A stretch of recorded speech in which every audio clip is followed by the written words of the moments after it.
Hello, it's Dab Squatch Films. We're back with motovlog number 7. If you haven't already, make sure you go check out the other ones. Like, subscribe, comment, share, hit the thumbs up bell, all that good stuff. We have a special guest today at Yo Soy Hellboy on Instagram. Make sure you guys go check him out.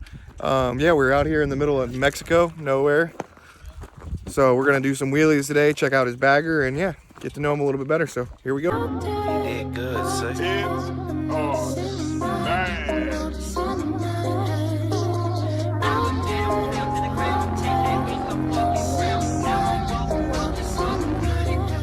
Alright, so we're here with my guy at Yo Soy Hellboy. Thanks for coming out. Finally getting the Oreo daddy out here, right? Cookies and cream, it's right. called. Fucking, so give us a rundown. It's an 09 Road Glide. 09 Road Glide, I bought about, I want to say 3 years ago, if not, probably a little longer. And it was all murdered black. Is this your first bagger? Second bagger. I had an 07 Street Glide before this. I kind of built to just mob around town. Always wanted a bagger, so I bought that. Not knowing between the baggers and street glides, I just wanted a street glide look first, and then ended up selling that to my buddy that passed away. I ended up buying this bike, and then kind of building it as I went. And last May, this one that just passed, 21 May, I got into an accident and totaled the bike. And I was in the Totaled the hospital. black bike? Totaled. This bike was black. Okay, Totaled gotcha. this bike, and then kind of just bought a bike that was blown up, and kind of just started building it. And How'd you crash this bike? chick pulled out in front of me out of a parking lot, didn't see me, and I was coming out of a stoplight at like, I don't know, 30, 40 miles an hour. Plowed it pretty good. Coming from dirt bike riding when I was younger, I just kind of knew how to get out of the situation as best as I could, and it was either hit a curb and oncoming cars or just bite the bullet and go into her. And I went to low-sided, and I didn't want to slide on my leg, so I pulled my leg up, and it transferred my body weight on top of the bike and tossed me over the bike like a rag doll. And I ended up center punching the door with my shoulder, and my head broke the windshield, go to the driver window, and popped back up. And thank God I was alive, you know. And it's just ever since then, took me a year to build it, and I just started getting the paint done from my buddy Chris Roberts at Mark Savard. He's a tattoo artist, but paints bikes on the side. And turned out he wanted to paint it, so he ended up painting it, and it turned out good, and I appreciate him on that. And then my buddy Steve Corvallo, he kind of let me use his shop in his garage in his backyard to actually build it as I had time, you know. And I just started accumulating parts. Anthony at Sounds 8 Customs started throwing me stuff at the risers and shift linkage and jacket to keep me warm, shit like that, you know. And How do you like it compared to the Road Glide, or the Street Glide? it's way better. I mean, the way it rides is better. Everyone has their own opinions, right? I mean, some people like the fairing that turns with the bars. Some people don't like the fairing that turns with the bars. And I had both, and my style of riding is I like wheeling and doing burnouts and just being that guy in the crowd, you know. And I'm more comfortable on this. It's set up like my Dyna, and it's a little heavier, obviously, but it just flows better. Like, Yeah, burnouts on this thing is a lot easier than that Street Glide. The Street Glide cannot be easy to wheelie with that thing in the air No, either, like that. It's a little different. I mean, the more you practice, the more you're gonna get it, right? I mean, I'm not pro at it, you know. I'm still learning this bike. Obviously, I still got full fenders and full bags, but in the future, my buddy Steve, he's gonna cut my bags and my fender, and I'm gonna start picking this thing up like I picked my Dyna up, you know. And I learned all that shit from, I used to ride a Grom, you know, a 2018 Grom that my buddy Jordan kept bugging me to buy a Grom, it'll be the best thing you can do. And that's what kind of got me into, I say, stunt riding, you know, and wheeling. I never could wheelie a bike. I like to depend on I was it, you know. shitty at it until I bought a 110, and then Yeah. it's like, what the fuck? It's not as hard. No, it's pretty easy. I mean, it's technique. Honestly, like, Joe Blow can't get on it and do it if they don't know what they're doing, right? But anyways, make a long story short, got the Grom. I got in a little group called the Goonies, Bay Area Goonies, and I rode with them for a good year, 2 years, and learned a lot from those guys, and they taught me things. And then my good friend, straight up Fat Boy, he kind of, we started kicking it tough, like a long time. And then I got close with a lot of those dudes, showed me techniques and stuff. And Super Sport Allen, we call him Uncle Al. I was on my dyno one day, full fender, went to this stunt spot in San Jose called B Spot, and I kept bugging him, hey, I want to scrape this thing. He goes, well, do this, do that, and sure as shit, I scraped it, and he goes, go a little deeper. And I went a little deeper, blew the light off of it, and then he goes, now go to Rogers at Slab Sides and have him put the squish plate on there. So I called Roger that next day, said, what time you close? And I'm coming by to put a squish plate on, and we did that, and that's kind of where I just started fucking going more and more, you know. And don't get me wrong, all I really have right now on that thing is sit downs. I'm trying to just finesse that. And then my buddy Arash from the Yank crew, he's trying to get me to do a knee knocker, and I'm trying to pull my hand off and shit like that, you know. It's all a mind fuck, you know what I mean? You can ask a lot of people out there, this is a heavy fucking bike to wheelie, you know, but every motherfucker out there is wheeling in a Dyna. Yep. Everyone out there is starting to wheelie baggers. Look at Seabear, BK, Fat Boy, like all those dudes are wheeling baggers, you know? Like it's doable. Gonna be, it's doable. It's the new thing that's coming in, you know, and it's I want to do it. I think I could do it. I want to learn a couple more tricks on the Dyna and finesse that thing in. And what do you have done mechanically wise to this so far? So I bought it with a 103. Dude put a 103 in it with a mild cam, and then I kept the cam the same. I want to say it's like a 2-something. I forgot the fucking size cam that's in there. But my other friend said, hey, I got these heads and pistons and shit laying around, so it's a 107 now. And chain drive, obviously. Chain drive. I kept blowing belts, doing burnouts, kept chipping the teeth. And I was like, you know what, fuck, I've done this thing 3 times. I'm just going to throw a chain on it. So my buddy... Because belts cannot hold more than like 120 horsepower max, I'm calling it. Yeah. If you have more than 120 horsepower, you should not be running a fucking belt. And the way I look at it is like this, belts are for pants. Same. But, so I talked to my buddy. I said, hey, man, I'm tired of blowing belts. What's up? He goes, well, detune the motor or do a chain. Fuck it. So I said, all right, well, I'll do a chain. It's already off. So ponied up, spent the money, bought a chain, and they break too. Just to let you know. Blew the master link out of this fucker once, and then fixed it, and that's when I got hit the next day after I fixed it. So I like chains better. It's instant torque, but some people want the belts because you have that little cush. You know what I mean? It's just tomato. Whoever wants to do what they want. You know? I mean, I'm not a pro yet, but I want to try to be someone someday. Yeah, we all do. Yeah. So who got you into bikes? What started the whole bike thing for you? So my dad, he's had a Harley since I want to say 2000. He got one to work, and I've always liked Harleys and dirt bikes. I've always been on a dirt bike, you know, and I just never had the money to get my own dirt bike, so I ride my friends' dirt bikes, and then I just got good at it, and then my dad's friends, a couple of their friends brought their street bikes by, and I'm like, hey, can I ride it? And they, you know, me, annoying ass fucking kid, they're like, yeah, go, fucking take off.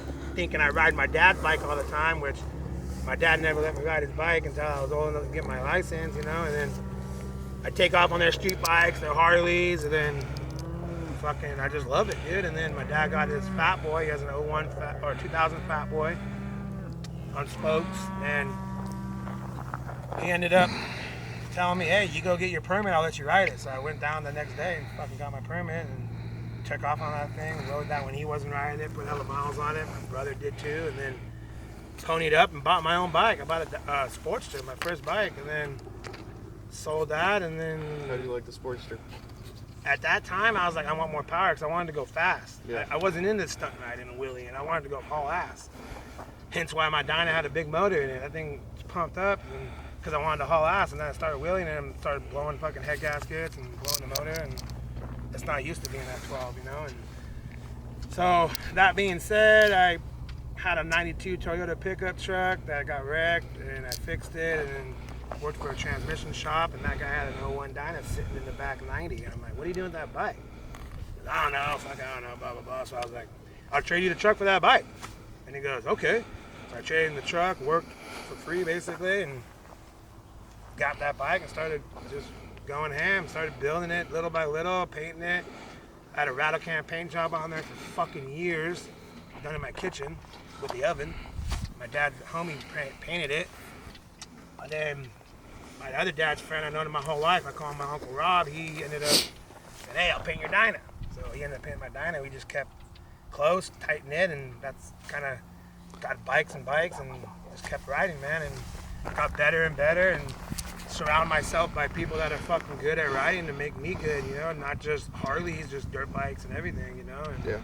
just kind of been in my blood, you know, and ended up meeting my wife and got her into riding. She has a Grom, and I bought her a Sportster, built it, and then it had too much power, and I'm like, you're not riding this thing because it almost throws me off the back of it, so I ended up selling that, you know. It's just,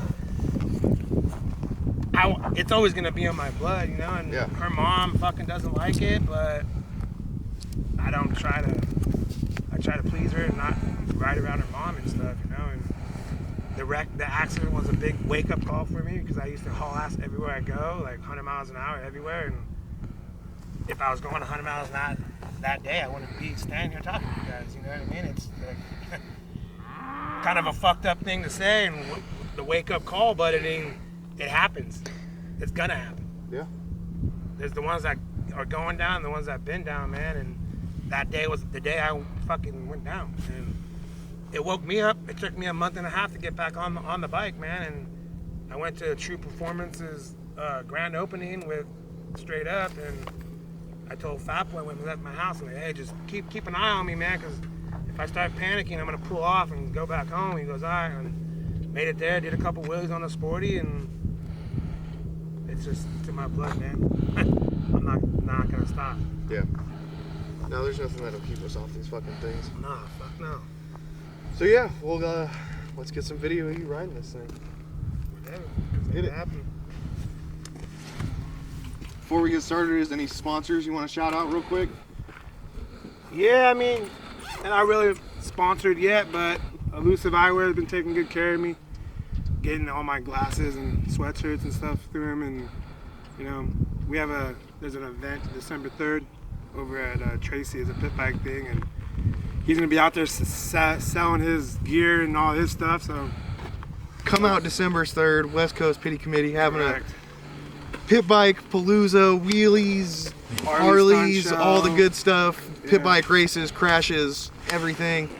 What is it, December 3rd, right? It's December next weekend. 3rd. If you're watching Next this weekend, tomorrow, next it's going to Saturday. be, next Saturday. So don't fucking slack. It's a good-ass event. Yeah, it's good. people. It's a good cause, man, and we're trying to put the West Coast on the map, and it's gonna happen. I think it's gonna be a good thing for everybody, kids, family, and it's a good thing, man. Shane, he's giving us the land to do it, and Yeah, the shout time out Shane, and effort, throwing the land out there. the money and everything. So it's gonna be good. It's gonna be Megan Abbott, Todd Stanley. He's a big guy involved in that. He's the main, I think, West Coast Pity Committee guy. So yeah, it's gonna be a fun time. Yeah, we'll be there. Let's get it.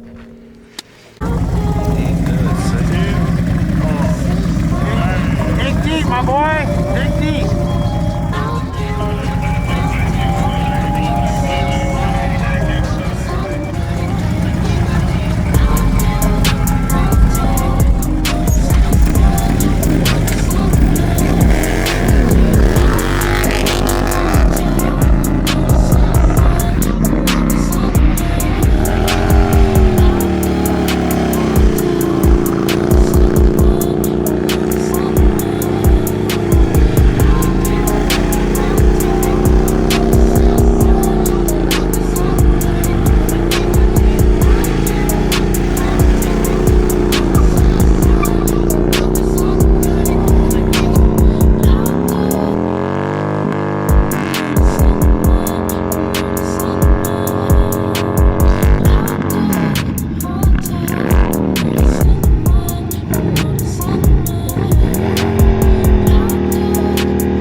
shit. What, are you gonna hang some for us today or what? I thought Sleepy's coming out today. We got the bike, that's it.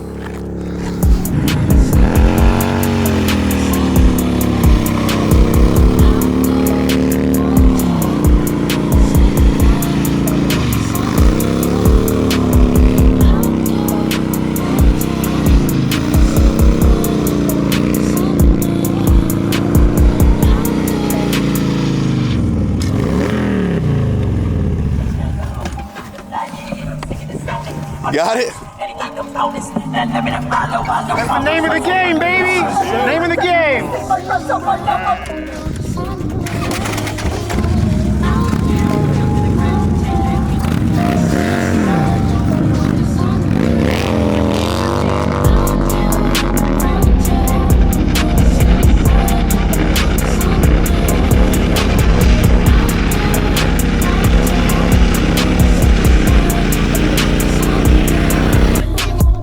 Yeah, I was gonna say, on a bike doing stunts. What happened, man? Name of the game, dog.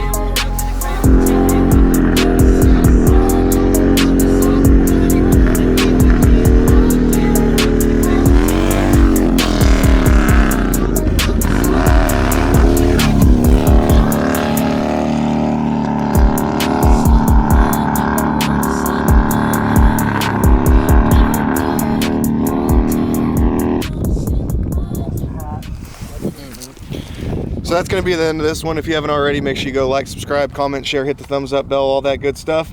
And thanks to Yo Soy Hellboy for coming out. Shout out to Dap Squatch Films Trav for blowing some tire off too. and his bike. Yeah, and blowing his bike up. Thanks for clicking. Next time. Deuces.